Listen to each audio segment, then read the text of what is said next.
Yes, dear students, this is the model paper 3 and the first session in model paper 3. Now today, as you know that question number 1 to 10, that is a part A consisting marks, 1 mark questions, 10 all are compulsory. So let me go through the part A first. Okay. So in this paper, the first question is like this. Okay.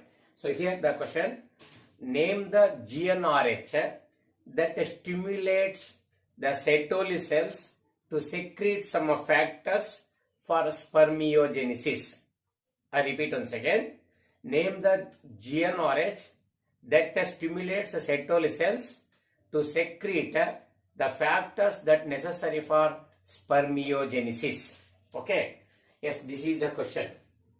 So to understand this, let me recall all the GnRH that are take part in our reproductive system in human body. Okay. So to understand this better, come to the hypothalamus of our brain. Hypothalamus, the secretory part of our brain.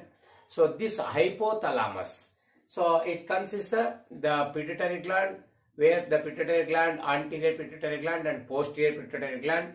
Anterior pituitary gland, adenohypophysis, and posterior neurohypophysis, what we have studied in the first PUC. Okay. Anterior pituitary, so it secretes the hormones, the GnRH, okay, gonadotropin releasing hormones. Okay. So hypothalamus ಬನ್ನಿ, ಇವೆಲ್ಲ hormones ಸರಿ recall ಮಾಡೋದು ಒಳ್ಳೆಯದು. Okay. So hypothalamus ಬಂದ್ರೆ S hypothalamus. So here the pituitary gland, anterior pituitary. So anterior pituitary, or it is also called adenohypophysis. Okay. So this anterior pituitary that secretes a GnRH. Okay. GnRH. Gonadotropin releasing hormones. Okay. Gonadotropin releasing hormones. Okay. So these are of two types. So let me first explain in case of male body. Okay. So in case of male body. So male body alli ee GnRH ಗಳಲ್ಲಿ ಎರಡು ಏನು ಕೆಲಸ ಮಾಡ್ತಾ ಅಂತ ನೋಡೋಣ. GnRH ಅಲ್ಲಿ ನಮಗೆ ಗೊತ್ತಿರೋ ಹಾಗೆ LH ಹಾರ್ಮೋನ್ ಬರ್ತದೆ, ಹಾಗೇನೆ FSH ಹಾರ್ಮೋನ್ ಬರುತ್ತೆ. ಓಕೆ. ಎರಡು GnRH ಅಲ್ಲಿ LH luteinizing hormone. Okay, like this. Okay. So luteinizing, right? So luteinizing hormone. FSH, follicle stimulating hormone. Okay. So this is a follicle stimulating hormone. Yes. So LH hormone ಅಥವಾ luteinizing hormone ಇದೆಯಲ್ಲ, so ICSH ಅಂತ ಕೂಡ ಅನ್ಬಹುದು. ಈ LH hormone ಮೇಲ್ ಬಾಡಿಯಲ್ಲಿ ಏನ್ ಮಾಡುತ್ತೆ ಅಂತ ಫಸ್ಟ್ ನೋಡೋಣ, ಆಮೇಲೆ FSH ಏನ್ ಮಾಡುತ್ತೆ ಅಂತ ನೋಡೋಣ, ರೈಟ್? So LH hormone ಬಂದ್ರೆ, so it secretes at the time of puberty age. So and then it stimulates interstitial cells that are present outside the seminiferous tubule in the testes. So ನೋಡಿ, testis ಒಳಗಡೆ ಏನು ಸೆಮಿನಿಫೆರಸ್ ಟ್ಯೂಬಲ್ಸ್ ಇದಾವಲ್ಲ, ಅದರ outer surface ಅಥವಾ inter space ಏನಿದೆಯಲ್ಲ, ಅಲ್ಲಿ ಇಂಟರ್ಸ್ಟಿಸಿಯಲ್ cells ಅಂತ ಇದಾವೆ, ಅಥವಾ ಲೀಡಿಂಗ್ ಸೆಲ್ಸ್ ಅಂತ ಕರಿಬೇಕಲ್ವಾ. ಆ ಲೀಡಿಂಗ್ ಸೆಲ್ಸ್ ಅನ್ನ ಸ್ಟಿಮ್ಯುಲೇಟ್ ಮಾಡುತ್ತೆ to secrete the male hormones, generally called androgens. Of the androgens, the major important hormone is testosterone. ಹಾಗಾದ್ರೆ LH it stimulates Leydig cells. Okay. So ಇದು ಲೀಡಿಂಗ್ ಸೆಲ್ಸ್ ಅನ್ನ stimulate ಮಾಡುತ್ತೆ. Leydig cells, ಈ Leydig cells ಅಥವಾ interstitial cells ಅನ್ನ stimulate ಮಾಡುತ್ತೆ. So ಇವನ್ನ stimulate ಮಾಡೋದ್ರ ಮೂಲಕ ಆಂಡ್ರೋಜನ್ಸ್ ಹಾರ್ಮೋನ್ಸ್ ಬರ್ತವೆ. ಆಂಡ್ರೋಜನ್ಸ್. ಓಕೆ. ಸೊ ಇದರೊಳಗೆ ಮೇಜರ್ ಯಾರು? Testosterone. Testosterone. Okay. Yes. So this androgen it catalyze the process of spermatogenesis. Okay. Spermatogenesis. Right. So this is, ಹಾಗಾದ್ರೆ ಮೇಲ್ ಬಾಡಿಯಲ್ಲಿ GnRH ಅಲ್ಲಿ LH ಬಂದ್ರೆ, ಲೂಟಿನೈಸಿಂಗ್ ಹಾರ್ಮೋನ್ ಬಂದ್ರೆ, ಇದು ಲೀಡಿಂಗ್ ಸೆಲ್ಸ್ ಅನ್ನ ಸ್ಟಿಮ್ಯುಲೇಟ್ ಮಾಡುತ್ತೆ. ಲೀಡಿಂಗ್ ಸೆಲ್ಸ್ ಅಥವಾ ಇಂಟರ್ಸ್ಟಿಷಿಯಲ್ ಸೆಲ್ಸ್ ಇಂದ ಆಂಡ್ರೋಜನ್ಸ್ ಬರ್ತಾವೆ, ಮೇಜರ್ ಟೆಸ್ಟೋಸ್ಟಿರಾನ್. ಸೊ ಇದು ಸ್ಪರ್ಮೆಟೋಜೆನಿಸಿಸ್ ನಡೆಸ್ಕೊಡುತ್ತೆ. ಸೊ ಇಲ್ಲಿ testosterone it is responsible for the development of secondary sexual organs in the male body. In addition to that, so they take part in the process of spermatogenesis. Methella spermatogenesis, spermatogonial cells ಇಂದ primary ಸ್ಪರ್ಮೆಟೋಸೈಟ್ ಬಂದು, primary ಸ್ಪರ್ಮೆಟೋಸೈಟ್ ಇಂದ secondary ಸ್ಪರ್ಮೆಟೋಸೈಟ್ ಬಂದು, ಆಮೇಲೆ ಸ್ಪರ್ಮ್ಯಾಟಿಡ್ ಗಳಾಗಿ ಆಮೇಲೆ sperms ಆಗ್ತಕ್ಕಂತ ಈ ಒಂದು process ಅಲ್ಲಿ ಆಂಡ್ರೋಜನ್ಸ್ ಸಹಾಯ ಮಾಡ್ತವೆ. ಅಂತ ಆಂಡ್ರೋಜನ್ಸ್ ಅನ್ನ ಸೆಕ್ರೆಟ್ ಮಾಡಿಸಕ್ಕೆ ಇನ್ಫ್ಲೂಯೆನ್ಸ್ ಮಾಡ್ತಕ್ಕಂಥವ್ರು LH ಹಾರ್ಮೋನ್ ಲೀಡಿಂಗ್ ಸೆಲ್ಸ್ ಇಂದ ಉತ್ಪತ್ತಿ ಆಗ್ತವೆ. ಇದು ಒಂದು ಮೇಲ್ ಬಾಡಿಯಲ್ಲಿ LH ಹಾರ್ಮೋನ್ ಏನ್ ಮಾಡುತ್ತೆ ಅಂತ. ಇನ್ನು FSH ಹಾರ್ಮೋನ್ ಏನ್ ಮಾಡುತ್ತೆ ಅನ್ನೋದು ಇಂಪಾರ್ಟೆಂಟ್ ಆಗಿ ನೋಡಬಹುದು. FSH ಹಾರ್ಮೋನ್ ಬಂದ್ರೆ after the formation of spermatids the spermatogenesis is completed, but the spermatids are non motile and they have to become motile for the purpose of swimming to reach the female gamete in a fallopian tube. So that is why these are spermatids, non-motile spermatids are converted into motile spermatids. That process is called spermiogenesis. For that purpose, spermatogenesis ಆದ್ಮೇಲೆ spermiogenesis. ಅಲ್ಲಿ non-motile spermatids ಎಲ್ಲವೂ ಕೂಡ spermatozoa, motile sperm ಅಂದ್ರೆ tail ಬೆಳೆಸ್ಕೊಳ್ತವೆ ಅಂತ. ಆ ಒಂದು ಸ್ಪರ್ಮಿಯೋಜೆನಿಸಿಸ್ ಆಗ್ಬೇಕಂದ್ರೆ ಈ ನಾನ್ ಮೊಟೈಲ್ಗಳು ಮೊಟೈಲ್ ಆಗ್ಬೇಕಂದ್ರೆ ಅದನ್ನ ಕನ್ವರ್ಟ್ ಮಾಡ್ಲಿಕ್ಕೆ ಬೇಕಾಗಿರೋ ಎಂಜೈಮ್, ಸೊ ಅದನ್ನ ಅದಕ್ಕೆ ಬೇಕಾಗಿರ್ತಕ್ಕಂಥ ಏನು ಫ್ಯಾಕ್ಟರ್ಸ್ ಇದವಲ್ಲ ಆ ಫ್ಯಾಕ್ಟರ್ಸ್ ಅನ್ನ ರಿಲೀಸ್ ಮಾಡೋರು ಸೆಟೋಲಿ ಸೆಲ್ಸ್. ಹಂಗೆ ಸೆಟೋಲಿ ಸೆಲ್ಸ್ ಆ ಫ್ಯಾಕ್ಟರ್ ನ ರಿಲೀಸ್ ಮಾಡಂಗೆ ಸ್ಟಿಮ್ಯುಲೇಟ್ ಮಾಡೋರು FSH. ಹಾಗಾಗಿ FSH ಬಹಳ ಇಂಪಾರ್ಟೆಂಟ್. ಇದೇ ಕ್ವಶನ್ ನಾವಿಲ್ಲಿ ಫಸ್ಟ್ ಒಂದು ಕ್ವಶನ್ ಕೇಳಿರೋದು ನಮ್ಮ ಕ್ವಶನ್ ಪೇಪರ್ ಅಲ್ಲಿ. So it stimulates Sertoli cells. Okay. So Sertoli cells. Why? To release some factors. Release some factors. So those factors that are necessary for spermiogenesis. Spermiogenesis. Okay. Spermiogenesis ಈ factor ಬೇಕಾಗುತ್ತೆ, ಅವನ್ನ release ಮಾಡಿಸುತ್ತೆ. So this is FSH. ಹಾಗಾದ್ರೆ ಮೇಲ್ ಬಾಡಿಯಲ್ಲಿ LH ಏನ್ ಮಾಡ್ತಾರೆ? Stimulate the leading cells to release the androgen hormones. FSH stimulate the Sertoli cells to release the factors that are necessary for spermiogenesis. At the same time, the Sertoli cells also inhibit the function of GnRH by secreting. Or Sertoli cells in the ಬೇಕಾರೆ so GnRH function ಅನ್ನು control ಮಾಡಬಹುದು, ನಿಲ್ಲಿಸಬಹುದು by releasing an hormone that is called inhibition. So inhibition ಅಥವಾ inhibin ಅಂದ್ರೆ ಸಾಕು. So inhibin ಅನ್ನ release ಮಾಡಿಸಿ so ಏನು ಇಡೀ ಪ್ರೋಸೆಸ್ ಅನ್ನು ಬೇಕಾದ್ರೆ ಸ್ಲೋ ಡೌನ್ ಮಾಡ್ತಾ ಅಥವಾ ರೆಡ್ಯೂಸ್ ಮಾಡುತ್ತೆ, ಸ್ಟಾಪ್ ಮಾಡಿಸುತ್ತೆ. ಇದನ್ನ ನಾವು ನೆಗೆಟಿವ್ ಫೀಡ್ಬ್ಯಾಕ್ ಅಂತ ಕರೆಯೋದು. Negative feedback. Okay. So negative feedback ಅಂತ ಕರೆಯೋದು. ಸೊ ಅದ್ರ ಬಗ್ಗೆ ನೀಟಲ್ಲಿ ಕೇಳ್ಬೋದು ಅಷ್ಟೇ. ಬಟ್ ಇವೆರಡು ಫಂಕ್ಷನ್ಸ್ ಮೇಲ್ ಬಾಡಿಯಲ್ಲಿ ಏನ್ ಮಾಡ್ತಾವ ಅಂತ ನಿಮಗೆ ಚೆನ್ನಾಗಿ ಗೊತ್ತಿರ್ಲಿ. So this is about the role of GnRH. So ಹಾಗಾಗಿ ನಮಗೆ ಈ ಕ್ವಶನ್ಗೆ ಆನ್ಸರ್ ಏನಂದ್ರೆ which is the GnRH that stimulates the Sertoli cells or that stimulate Sertoli cells to release the factors during spermiogenesis. ಅವಾಗ ನಮ್ಮ answer FSH, follicle stimulating hormones. ಹಾಗಾಗಿ ನಾವು first ಕ್ವಶನ್ಗೆ ಆನ್ಸರ್ ನ ಫಾಲಿಕಲ್ ಸ್ಟಿಮ್ಯುಲೇಟಿಂಗ್ ಹಾರ್ಮೋನ್ ಬರೀಬೇಕಾಗುತ್ತೆ. ಓಕೆ. ಇದೇ ಹಂತದಲ್ಲಿ female ಬಾಡಿಯಲ್ಲಿ ಯಾರಂತ ಅದ್ರ ಚೂರು ನೋಡ್ಬಿಟ್ರೆ ನಮ್ಗೆ ಎರಡು ಕೆಲಸ ಮುಗಿತದೆ. ಹಾಗೆ ಫಿಮೇಲ್ ಬಾಡಿನೂ ಒಂಚೂರು ನೋಡ್ಬಿಡೋಣ ಬನ್ನಿ. ರೈಟ್. ಸೊ ಇದೇ ತರನೇ ಸೇಮ್ ಟು ಸೇಮ್ ಹೈಪೋಥಲಾಮಸ್ ಇಂದ ಯೂಶುವಲ್ ಏನಿದೆ ಅಲ್ಲಿಂದ ನೇರವಾಗಿ GnRH ಇಂದ ಬರ್ಬಿಡ್ತೀನಿ. ಹಾಗಾದ್ರೆ ಸೊ GnRH ಇನ್ನ female body. Okay. So female ಬಾಡಿಯಲ್ಲಿ GnRH ಏನ್ ಮಾಡ್ತಾ ನೋಡೋಣ ಬನ್ನಿ. ಸೊ ಈ ಫಿಮೇಲ್ ಬಾಡಿ ಬಂದ್ರೆ ಒಂದ್ ಸೆಕೆಂಡ್ GnRH ಉಳಿವೆ ತಾನೆ, ಯಾರ್ಯಾರೋ LH and FSH. Right. So ಇವ್ರು ಇಲ್ಲಿ ಫಿಮೇಲ್ ಬಾಡಿ ಏನ್ ಮಾಡ್ತಾರಂತ. ಸೊ LH ಇಲ್ಲಿ ರಿಲೀಸ್ ಆಗ್ತಕ್ಕಂಥದ್ದು ಯಾವಾಗ ಅಂದ್ರೆ ಸೊ ಫಿಮೇಲ್ ಬಾಡಿಯಲ್ಲಿ ಫಾಲಿಕ್ಯುಲರ್ ಡೆವಲಪ್ಮೆಂಟ್ ಅಥವಾ ಫಾಲಿಕ್ಯುಲರ್ ಸ್ಟೇಜ್ ಏನಿದೆಯಲ್ಲ, primary follicle, secondary follicle, tertiary follicle and Graafian follicle. ಈ ಗ್ರಾಫಿಯನ್ ಫಾಲಿಕಲ್ ಬರೋ ಅಷ್ಟೊತ್ತಿಗೆ ಅಥವಾ ಮೆಚೂರ್ಡ್ ಫಾಲಿಕಲ್ ಬರೋ ಅಷ್ಟೊತ್ತಿಗೆ ಸೊ LHS ಸ್ಟಾರ್ಟ್ ಆಗ್ತವೆ. ಅದ್ರಿಗೂ 14ನೇ ದಿನ ಮೆನ್ಸಸ್ ಸೈಕಲ್ 14 ದಿನ ಅತ್ಯಂತ important. LH hormone it secretes its maximum level along with oestrogens, FSH ಅವರೆಲ್ಲರೂ ಸೇರ್ಕೊಂಡು ಅವತ್ತು 14 ದಿನ ಜಾಸ್ತಿ ಉತ್ಪತ್ತಿ ಆಗ್ತಾರೆ. That is called LH surge. ಗೊತ್ತಾಯ್ತಾನೆ LH surge. So LH surge, LH hormone secretes its maximum level in the middle of the menstrual cycle. So in order to rupture the Graafian follicle and release the ovum ಅಂತ. ಹಾಗಾಗಿ LH hormone ಬರ್ತಕ್ಕಂಥದ್ದು it release the ovum, that is called ovulation by rupturing Graafian follicle. So ಈ ಓವುಲೇಷನ್ಗೆ LH ಬರ್ತಕ್ಕಂಥದ್ದು. ಹಾಗಾದ್ರೆ LH hormone ಬಂದು ovulation ನಡೆಸ್ಕೊಡುತ್ತೆ, Graafian follicle rupture ಮಾಡಿ. ಅಷ್ಟಾದ್ಮೇಲೆ ಇದ್ದದಲ್ಲಿ ಮತ್ತೆ ಇದು by reconstructing that ruptured Graafian follicle into corpus luteum. ಆ ಕಾರ್ಪಸ್ ಲೂಟಿಯಂ ಇಂದ ಪ್ರೊಜೆಸ್ಟಿರಾನ್ ಹಾರ್ಮೋನ್ ಉತ್ಪತ್ತಿ ಮಾಡ್ತವೆ ನೋಡಿ, corpus luteum. So luteum means yellow body, formation of yellow body ಅಂತ. ಕಾರ್ಪಸ್ ಲೂಟಿಯಂ ಅನ್ನು ತಯಾರು ಮಾಡಿ ಅದರಿಂದ ಪ್ರೊಜೆಸ್ಟಿರಾನ್ ಹಾರ್ಮೋನ್ ಉತ್ಪತ್ತಿ ಹಂಗೆ ಸ್ಟಿಮ್ಯುಲೇಟ್ ಮಾಡುತ್ತೆ, progesterone. Okay, so progesterone hormone ನಿಮಗೆ ಗೊತ್ತಿದೆ. ಪ್ರೊಜೆಸ್ಟಿರಾನ್ ಹಾರ್ಮೋನ್ ಅನ್ನು ಪ್ರೆಗ್ನೆನ್ಸಿ ಹಾರ್ಮೋನ್ ಅಂತ ಕರಿತೀವಿ, which maintains endometrium during pregnancy period ಅಂತ ಗೊತ್ತಾಯ್ತಲ್ವಾ. ಸೊ ಇದು ಹಾಗಾಗಿ LH ಹಾರ್ಮೋನ್ ಫಿಮೇಲ್ ಬಾಡಿಯಲ್ಲಿ it responsible for ovulation by rupturing Graafian follicle. Next it reconstruct the ruptured Graafian follicle into corpus luteum and it influences the secretion of a progesterone hormone. So ಇದು LH overall ಮಾಡ್ತೀವಿ. ಇಷ್ಟೇ ಅಲ್ಲ, ಈ LH ಇಷ್ಟು ಜೊತೆಗೆ it also prepare the endometrium for the receiving and implantation of blastocyst. So implantation ಅಲ್ಲೂ ಕೂಡ ಇದು ಹೆಲ್ಪ್ ಮಾಡುತ್ತೆ.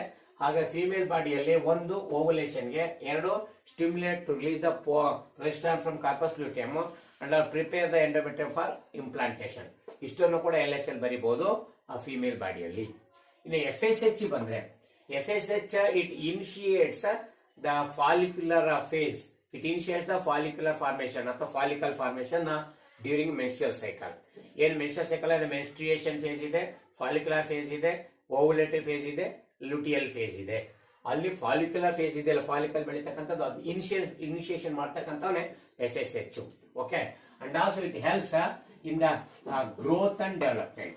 Okay, it influences the growth. Okay, growth and development. Growth and development of a Graafian follicle. Graafian follicle. Right? So it influences the growth and development of Graafian follicle. So when it converts the primary follicle into secondary follicle, the granulosa cells that present in the secondary follicle, they begins to release the estrogen hormone. So this is because of FSH influence, estrogens. Okay, so releasing of estrogens from the granulosa cells of secondary follicle, tertiary follicle is because of the influence of FSH. So FSH, it influences the growth and development of Graafian follicle and it will influence the releasing of estrogens. Estrogens ಉತ್ಪತ್ತಿ ಆಗಂತ, estrogens hormone ಉತ್ಪತ್ತಿ ಆಗ ಕೂಡ FSH ಕಾರಣ ಆಗುತ್ತೆ. ಅದಕ್ಕಾಗಿ follicular phase ಅಲ್ಲಿ FSH ಮತ್ತು oestrogen ಎರಡು ಸಹಾಯ ಮಾಡ್ತಾರೆ. ಓವುಲೇಷನ್ ಅಲ್ಲಿ LH ಮಾಡಿದ್ರೆ ಸಹಾಯ ಮಾಡಿದ್ರೆ, ಫಾಲಿಕ್ಯುಲರ್ ಫೇಸ್ ಅಲ್ಲಿ FSH ಮತ್ತು ಈಸ್ಟ್ರೋಜನ್ ಇವ್ರಿಬ್ರು ಕೂಡ ಸಹಾಯ ಮಾಡ್ತಾರೆ. Oestrogens are the feminine hormones which are responsible for not only for oogenesis but also the development of secondary sexual organs in a female body, especially estradiol. So famous oestradiol female ಬಾಡಿಯಲ್ಲಿ secondary sexual, ಹೆಂಗೆ testosterone male ಬಾಡಿಯಲ್ಲಿ secondary sexual organs ಬೆಳೆಸ್ತಾನೋ ಹಂಗೆ oestradiol female ಬಾಡಿಯಲ್ಲಿ.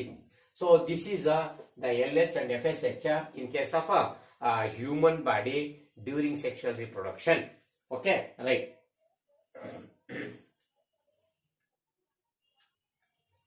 ಅದೇ ತರ ಇಲ್ಲಿ ovary ಕೂಡ ನೆಗೆಟಿವ್ ಫೀಡ್ಬ್ಯಾಕ್ ಕಾರಣ ಆಗುತ್ತೆ. ಇಲ್ಲಿ ನೆಗೆಟಿವ್ ಫೀಡ್ಬ್ಯಾಕ್ ಮತ್ತು ಪಾಸಿಟಿವ್ ಫೀಡ್ಬ್ಯಾಕ್ ನಡೀತವೆ, ಬಟ್ ನಮ್ಮ ಸಿಲೆಬಸ್ ಅದು ಬೇಕಾಗೋದಿಲ್ಲ. ಸದ್ಯಕ್ಕೆ ಹೈಯರ್ಗೆ ನೀಟ್ ಹೋದಾಗ ನೋಡೋಣ. ಸದ್ಯಕ್ಕೆ ಇಲ್ಲಿ ಒಂದು ಕ್ವಶನ್ ನಾವು ಸಾಲ್ವ್ ಮಾಡಕ್ ಬಂದಿದ್ದು, ಹಾಗೆ ನಮ್ಮ ಆನ್ಸರ್ FSH ಅಂತ ನಿಮಗೆ ಗೊತ್ತಾಗಿದೆ friends. Come to the second question ನಾವು. ಓಕೆ, ಸೊ ಈಗ ಇದನ್ನ ಮುಗಿಸ್ಕೊಂಡು ನಾವು ಸೆಕೆಂಡ್ ಕ್ವಶನ್ಗೆ ಹೋಗೋಣ. Okay, thank you. Yes, the second question is like this. Okay, so ಎರಡನೇ ಕ್ವಶನ್ ಏನಿದೆ ಇದರಲ್ಲಿ ಅಂತಂದ್ರೆ, yes, state Mendel's law of independent assortment. Right, state Mendel's law of independent assortment. Okay, so the law of independent assortment. Right, state the law of independent assortment. So ಈ law ಏನ್ ಹೇಳ್ತಾ ಅನ್ನೋದು, ನಾವೀಗ inheritance of one gene ಅಥವಾ monohybrid cross ಬಂದ್ರೆ ಅಲ್ಲಿ law of dominance, law of segregation ಎರಡನ್ನು ಓದ್ತೀವಿ. ಮುಂದೆ ಸಿಕ್ಕಾಗ ಓದೋಣ. ಇದು ಲಾ ಡೈಹೈಬ್ರಿಡ್ ಕ್ರಾಸ್ ಅಥವಾ ಇನ್ಹೆರಿಟೆನ್ಸ್ ಆಫ್ ಟೂ ಜೀನ್ಸ್ ಇಂದ ಕಂಡುಹಿಡ್ಕೊಂಡಿರ್ತಕ್ಕಂಥದ್ದು law of independent assortment. So ಈ ಲಾ ಏನ್ ಹೇಳತ್ತಪ್ಪ ಅಂತಂದ್ರೆ when two pairs of contrasting characters are combined in a hybrid. Okay, when two pairs of contrasting traits are combined in a hybrid, then segregation of one pair of character is independent of the other pair of character. So text book ಅಲ್ಲಿ ಹೀಗೆ ಇರ್ತಕ್ಕಂಥದ್ದು, ಹೀಗೆ ಬರೀತೀರಿ. ಇದನ್ನ ಮತ್ತೆ ಮತ್ತೆ ನೋಡ್ಕೊಳ್ಳಿ. Statement ಲಾಗಳನ್ನ ನಾವು ಯಾರು ಚೇಂಜ್ ಮಾಡಕ್ ಬರಲ್ಲ. ಈಗ ಲಾ ಆಫ್ ಡಾಮಿನೆನ್ಸ್ ಎಲ್ಲ ಏನು ಅದೇ ಬರೀಬೇಕು, ಲಾ ಆಫ್ ಇಂಡಿಪೆಂಡೆಂಟ್ ಅಸೈನ್ಮೆಂಟ್ ಎಲ್ಲ ಏನು ಅದೇ ಬರೀಬೇಕು. ಹಾಗೆ ಲಾನ ನೋಡ್ಕೊಳ್ಳಿ. ಇದು ಲಾ ಗೊತ್ತಿರ್ತಕ್ಕಂಥದ್ದೇ. ಅದನ್ನ ಅರ್ಥ ಮಾಡಿಸೋದ್ರೆ ಇಲ್ಲಿ ಇದೇ ಕ್ವಶನ್ ಪೇಪರ್ ಅಲ್ಲಿ ಮುಂದೆ ಡಯಾಬಿಟ್ ಕ್ಲಾಸ್ ಬರುತ್ತೆ, ಅಲ್ಲಿ ಬೇಕಾದ್ರೆ ರೀಕಾಲ್ ಮಾಡ್ಕೊಳ್ಳೋಣ. ಈ ಸದ್ಯಕ್ಕೆ ಇದು ಲಾ ಅಷ್ಟೇ ಅಲ್ವಾ, ನೇರವಾಗಿ ಬರೀರಿ. One second I repeat. Okay, the law of independent assignment state that when two pairs of traits are combined in a hybrid, then the segregation of one pair of character is independent of the other pair of character. Okay, yes, let me go the next. So our third question. Okay, ಮೂರನೇ question ಬಂದ್ರೆ ಮೂರನೇ question ಹೀಗಿದೆ ನೋಡಿ. Define transcription.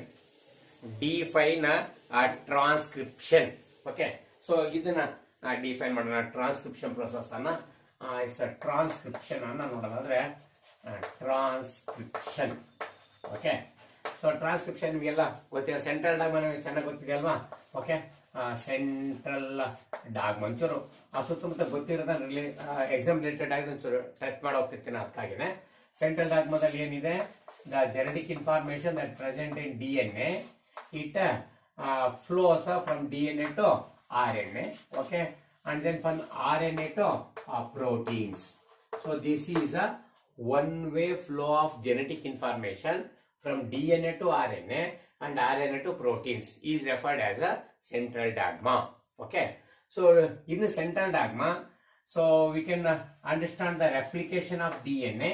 So that is the synthesis of DNA by itself. So that is called duplication. That is called DNA replication. So DNA replication ಬಂದಾಗ 5 ಮಾರ್ಕ್ಸ್ಗೆ ಅದನ್ನ study ಮಾಡಿದೀವಿ already. Paper study ಮಾಡಿದ್ವಿ DNA replication 5 ಮಾರ್ಕ್ಸ್ಗೆ. ಇನ್ನು DNA template ಮೇಲೆ RNA ತಯಾರಾಗೋದಿದೆಯಲ್ಲ, ಅದೇ transcription. Okay, ಇದು transcription. ಅದನ್ನ ಈಗ ನಾವು ಡಿಫೈನ್ ಮಾಡಕ್ ಹೋಗ್ತಿರೋದು. ಇನ್ನು RNA ಇಂದ ಸೊ ಡಿಕೋಡಿಂಗ್ ಆಗಿ ಪ್ರೋಟೀನ್ ತಯಾರಾಗುತ್ತಲ್ಲ, ಪಾಲಿಪೆಪ್ಟೈಡ್ ಚೈನ್, ಅದು ಟ್ರಾನ್ಸ್ಲೇಷನ್. ಓಕೆ, ಟ್ರಾನ್ಸ್ಲೇಷನ್ ಎಲ್ಲವೂ ಕೂಡ 5 ಮಾರ್ಕ್ಸ್ಗೆ ಇರ್ತಕ್ಕಂಥದ್ದು.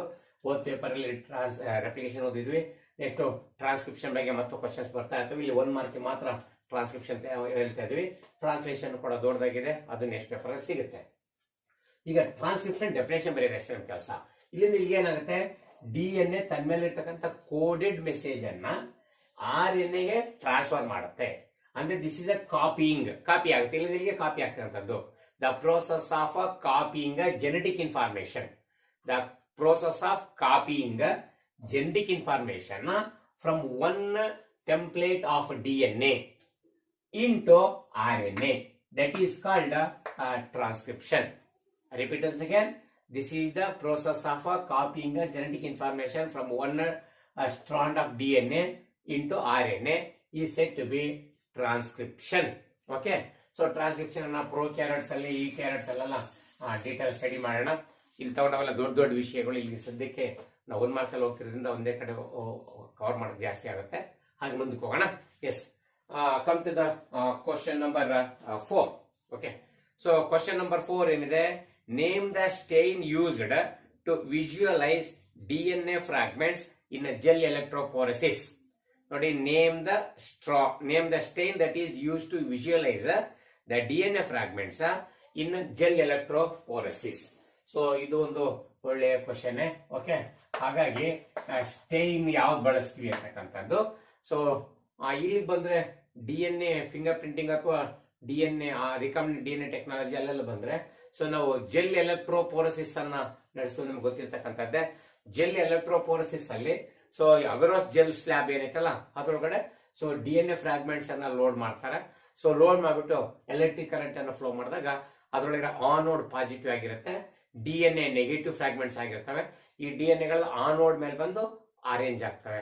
That separation of DNA fragments based on there net charge and size on anode during agarose gel or by using electric current in agarose gel slab is called gel electrophoresis ಅಂತ ನಮ್ಗೆ ಗೊತ್ತಿದೆಯಲ್ವಾ. So ಹಂಗಾರೆ ಈ gel electrophoresis ಎಲ್ಲ ಅವೆಲ್ಲೂ ಕೂಡ ಏನು arrange ಆಗಿದೆ ಆ ನೋಡ್ಮೇಲೆ ಅದ್ರಲ್ಲಿ ನಮಗೆ ಜೀನ್ ಆಫ್ ಇಂಟ್ರೆಸ್ಟ್ ನಮಗೆ ಬೇಕಾದ DNA ಪೀಸ್ಗಳೇನಲ್ವಾ, ಸೊ ಅವನ್ನ ನಾವು ಐಡೆಂಟಿಫೈ ಮಾಡ್ಬೇಕಾಗ್ತದೆ. ಯಾಕಂದ್ರೆ ಅದ್ರ ಜೊತೆ ಬೇಕಾದಷ್ಟೆಲ್ಲ ಈ ತರ ಆರ್ಗ್ಯಾನಿಕ್ ಮ್ಯಾಟರ್ ಸೇರ್ಕೊಂಡಿರುತ್ತಲ್ವಾ.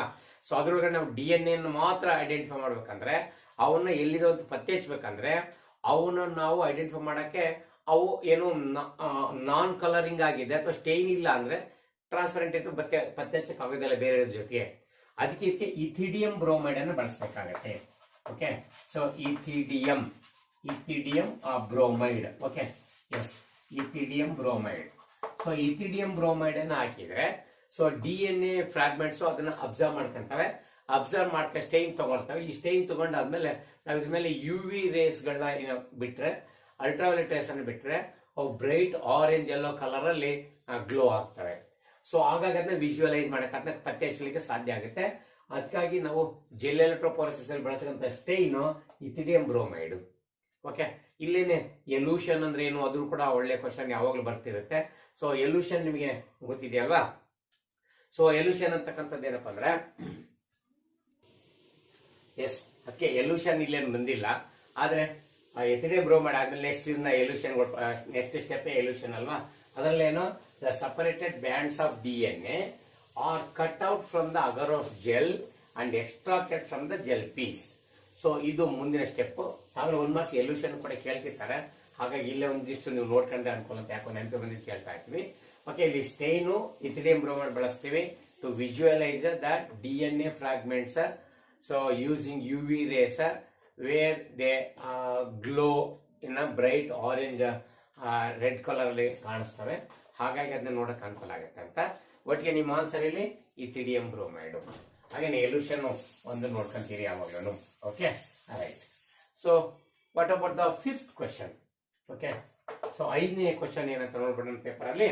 ಎಸ್, ಸೊ 5ನೇ ಪೇಪರ್ ನೋಡ್ಕೊಳ್ಳಿ. 5ನೇ ಕ್ವೆಶ್ಚನ್ ಅಲ್ಲಿ ಏನಿದೆಯಪ್ಪ, name the first transgenic cow. Name the first transgenic cow so developed to produce human protein enriched milk. Okay, so human protein enrich milk ಅಂತಕ್ಕಂಥದ್ದು. ಸೊ ಇದು ಒಂದು ಒಳ್ಳೆಯ question. So transgenic animals ಅಲ್ಲಿ ಅದನ್ನ ಒಂದು 5 ಮಾರ್ಕ್ಸ್ ಕೂಡ ಓದ್ಬೇಕು ನೀವು.